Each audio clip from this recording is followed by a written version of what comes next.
Halo semuanya, selamat datang di channel Di Review. Kali ini Di Review akan menceritakan alur cerita dari film The Witch Part 1, Subversion. Sebelumnya jangan lupa untuk like, komen, dan subscribe channel ini.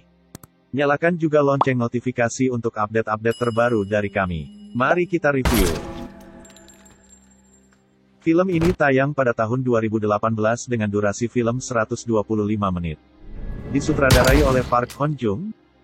Film ini mengisahkan tentang sebuah organisasi yang melakukan sebuah penelitian terhadap anak-anak di bawah umur dan nantinya mereka akan memiliki sebuah kekuatan yang luar biasa layaknya penyihir.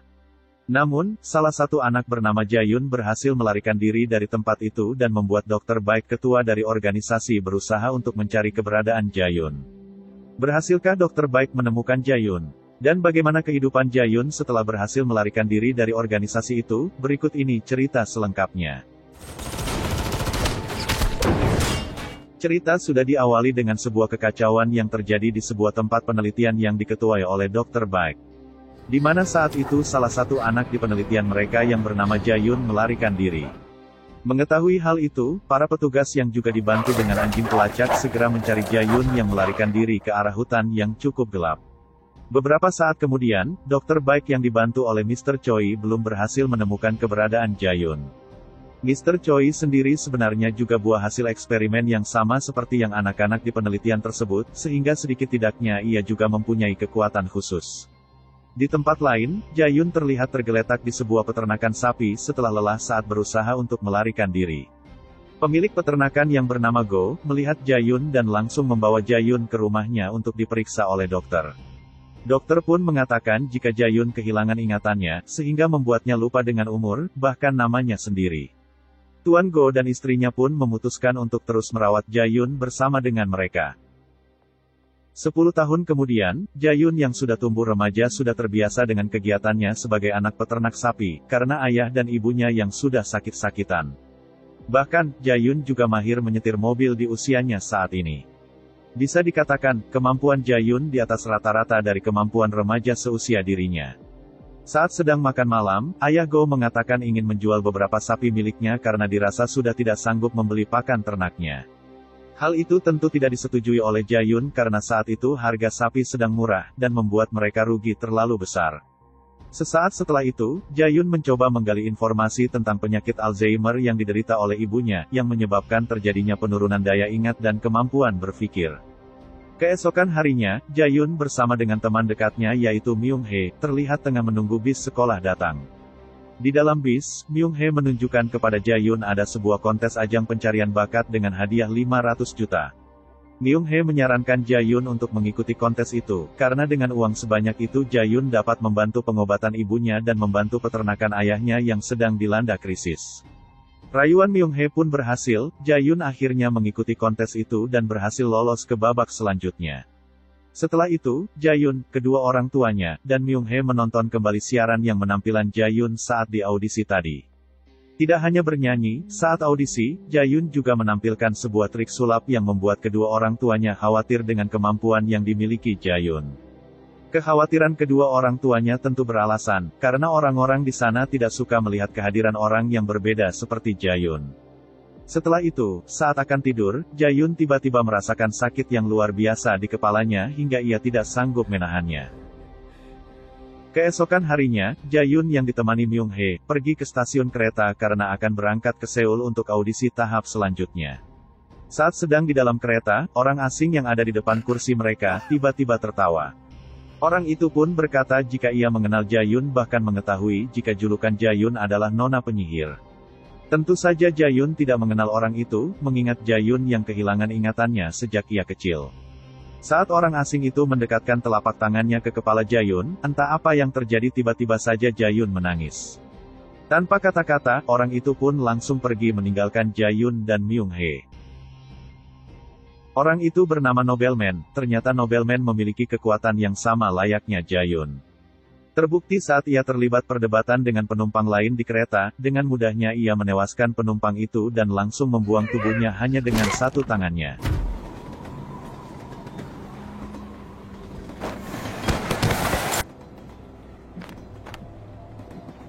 Singkat cerita, Jae-yoon dan Myung-hae akhirnya tiba di Seoul, dan mereka pun langsung menuju ke tempat di mana audisi diadakan. Meski hampir terlambat, Jae-yoon berhasil tampil dan penampilannya bahkan disiarkan di TV. Dr. Baek dan Mr. Choi yang selama ini kehilangan jejak Jae-yoon pun akhirnya mengetahui keberadaannya berkat siaran TV itu. Aksi panggung Jae-yoon berhasil membuat dirinya lolos ke babak 16 besar dengan nilai tertinggi. Tidak hanya itu, bahkan salah satu produser tertarik dengan bakat sulap yang dimiliki oleh Jae-yoon dan menawarkannya untuk membuat acara khusus untuk dirinya. Saat akan kembali, untuk kesekian kalinya Jae-yoon merasakan sakit yang hebat di kepalanya.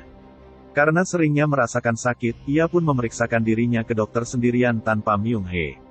Dokter pun mengatakan jika penyakit Jae-yoon sudah sangat parah. Bahkan ia hanya bisa bertahan paling lambat 3 bulan dan bahkan paling cepat 1 bulan.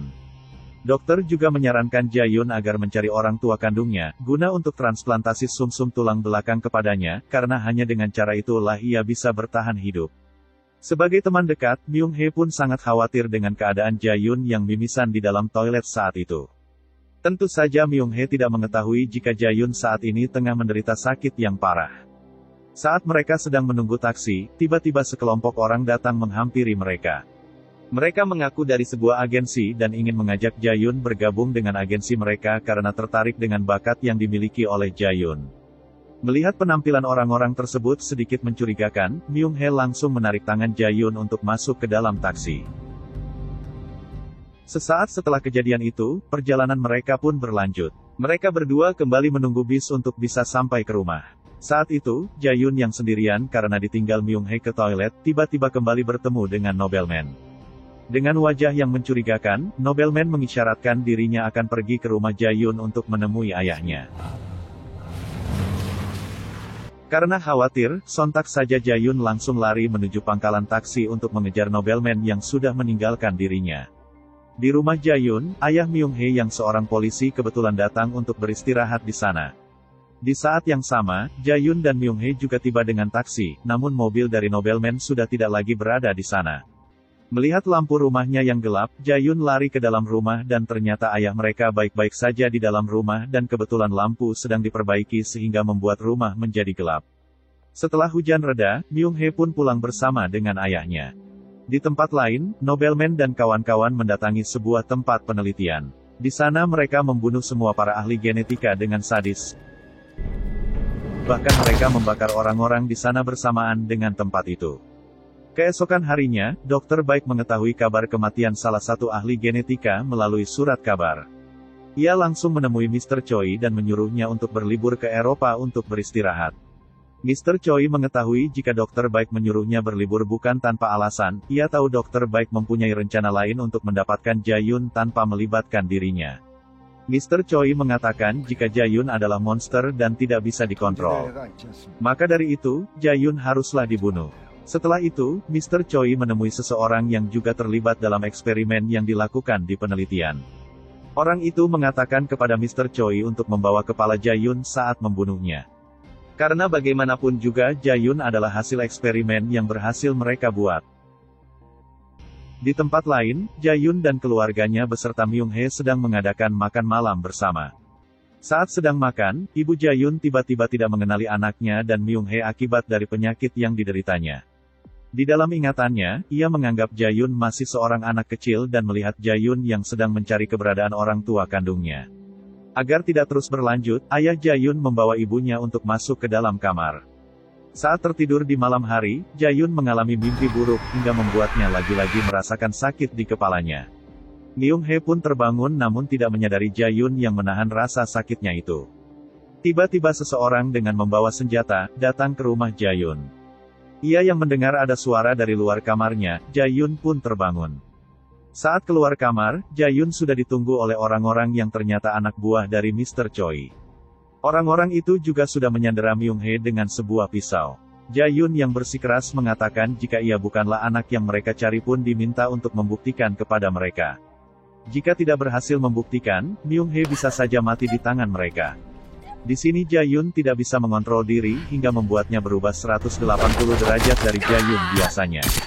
Ia seakan marah besar dan menembak semua orang itu hingga mereka semua tewas saat itu juga. Setelah membunuh semua orang di sana, Jae-yun bingung karena tangannya yang berlumuran darah sambil memegang pistol. Myung-hae yang tidak pernah melihat Jae-yun seperti itu, merasa sangat ketakutan. Tiba-tiba Nobleman dan temannya datang dan membuat Jae-yun bingung karena mereka terus saja menemui dirinya. Karena Jae-yun tidak mengingat siapa Nobleman itu, Nobleman pun menunjukkan bekas luka di kepalanya dan mengatakan jika luka itu disebabkan oleh Jae-yun.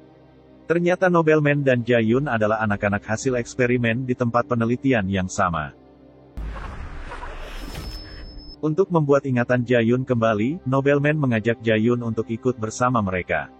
Myung-hae mencoba untuk menahan Jae-yun agar tidak pergi, tetapi Jae-yun berjanji ia akan kembali dan meminta tolong Myung-hae untuk menjaga kedua orang tuanya. Mereka bertiga pun akhirnya pergi. Di tempat lain, Mr. Choi mencoba menghubungi anak buahnya yang masih belum ada kabar. Saat itu pengawal barunya juga datang dan mereka semua pun pergi untuk mencari Jae-yun. Beberapa saat kemudian, Jae-yun dan Nobleman pun tiba di suatu tempat. Ternyata Jae-yun dibawa ke tempat penelitian yang dimana merupakan rencana Dr. Baek yang meminta Nobleman untuk membawa Jae-yun ke sana. Jae-yun pun kebingungan saat ia dibawa ke dalam ruangan lalu kedua tangannya diikat di sebuah kursi. Di sana Dr. Baek mengajak Jae-yun untuk melakukan percakapan sambil memantaunya dari ruangan lain.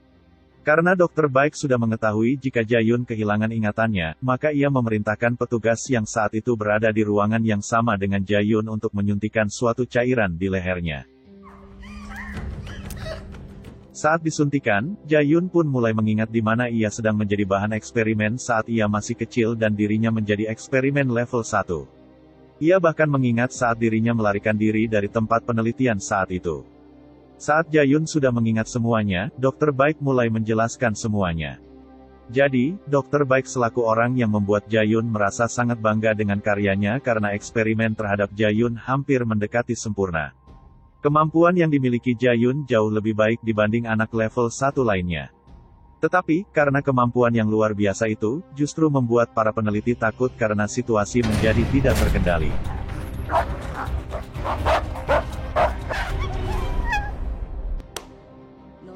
Dr. Baek juga mengatakan jika sakit kepala yang sering dirasakan Jae-yun adalah gejala dari kehancuran otaknya. Perlahan-lahan semua lubang di tubuh Jae-yun akan mengeluarkan darah dan lebih buruknya Jae-yun bisa saja mati. Untuk sembuh dari itu, Jae-yun harus mendapatkan transplantasi sumsum tulang dari keluarga kandung Jae-yun. Karena Jae-yun tidak mengetahui siapa orang tua kandungnya, maka Dr. Baek menyuntikkan sebuah cairan serum untuk meredakan rasa sakit Jae-yun. Namun, serum itu hanya memiliki batas waktu 1 bulan saja, dan setelah 1 bulan, jika ia tidak disuntikan lagi, maka sakit yang akan dirasakan Jae-yun akan semakin buruk bahkan 2 kali lipat lebih parah dari sebelumnya. Sesaat setelah disuntikan serum, ekspresi Jae-yun menjadi berubah dan membuat Dr. Baek kebingungan. Jae-yun bahkan bisa melepaskan diri dari kursinya dan ia membunuh petugas yang ada di ruangan itu. Jae-yun mengambil pistol yang dibawa petugas dan menembakkannya ke cermin yang berada di depannya, namun cermin itu tidak pecah karena cukup tebal.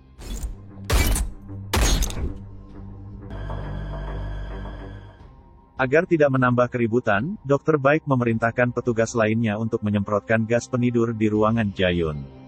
Saat gas mulai disemprotkan, saat itu juga Jae-yun tiba-tiba menghilang.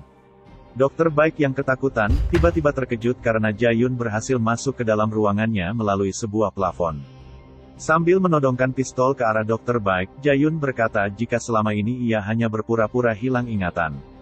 Sejak awal ia sudah menargetkan Dr. Baek untuk balas dendam kepadanya. Ia sengaja memancing Dr. Baek dan orang-orang di sana untuk mencari dirinya dengan mengikuti audisi agar Dr. Baek dengan mudah menemui dirinya. Jae-yun menembak kaki Dr. Baek agar Dr. Baek memberitahunya resep dari serum yang bisa menyembuhkan sakitnya. Di sisi lain, Nobleman dan kawanannya ingin menemui Jae-yun. Namun, di saat yang sama Mr. Choi dan pasukannya datang dan membuat mereka di sana mengalami baku tembak. Satu persatu pasukan dari keduanya pun tewas.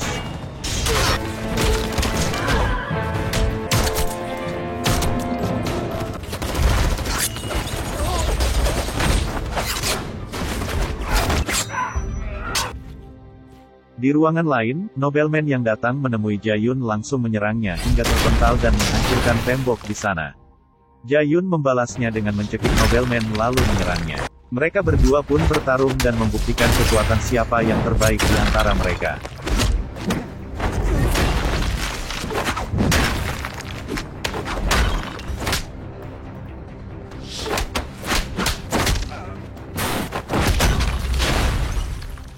Jae-yun pun mengambil pistol dan menembak kembali kaki Dr. Baik yang saat itu berusaha kabur. Dengan pistol itu juga, Jae-yun akan menembak kepala dari Nobelman. Namun, di saat yang bersamaan Mr. Choi datang dan menembak Jae-yun. Dr. Baik sambil menahan sakit meminta Mr. Choi untuk membunuh Jae-yun dan Nobelman lalu mengambil kepala mereka.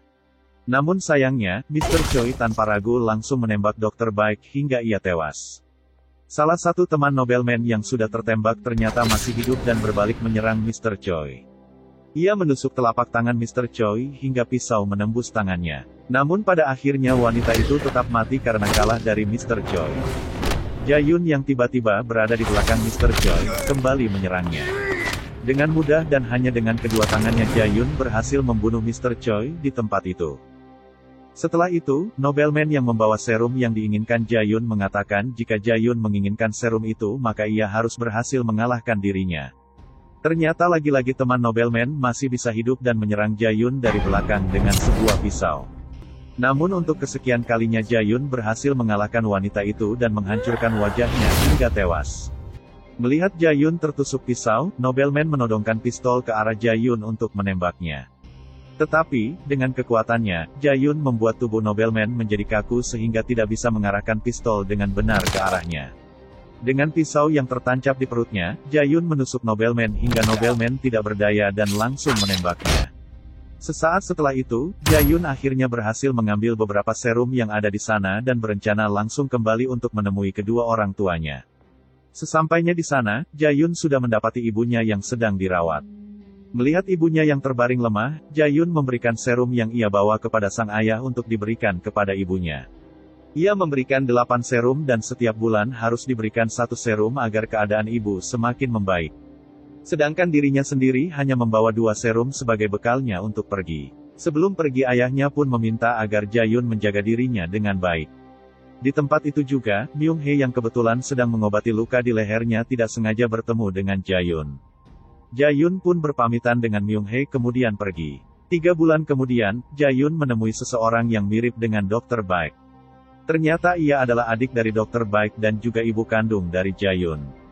Wanita itu memberikan beberapa serum kepada Jae-yun karena berhasil menemukannya. Tetapi, di sana terlihat orang asing yang berdiri di samping Jae-yun sambil tersenyum dan membuat Jae-yun berkata, "Jika kau menyentuhku sedikit saja, maka kepalamu akan melayang," dan film pun berakhir. Nah begitulah alur cerita dari film The Witch Part 1 ini. Film ini memberikan gambaran betapa canggihnya ilmu pengetahuan yang berkembang saat ini. Namun, masih ada saja oknum-oknum yang menyalahgunakan ilmu yang mereka punya hanya untuk kepentingan pribadi. Dan dari kabar yang beredar, film ini akan menayangkan kembali The Witch Part 2, namun masih belum jelas jadwal penayangannya. Sampai di sini dulu video kali ini, sampai jumpa di video kita selanjutnya, terima kasih.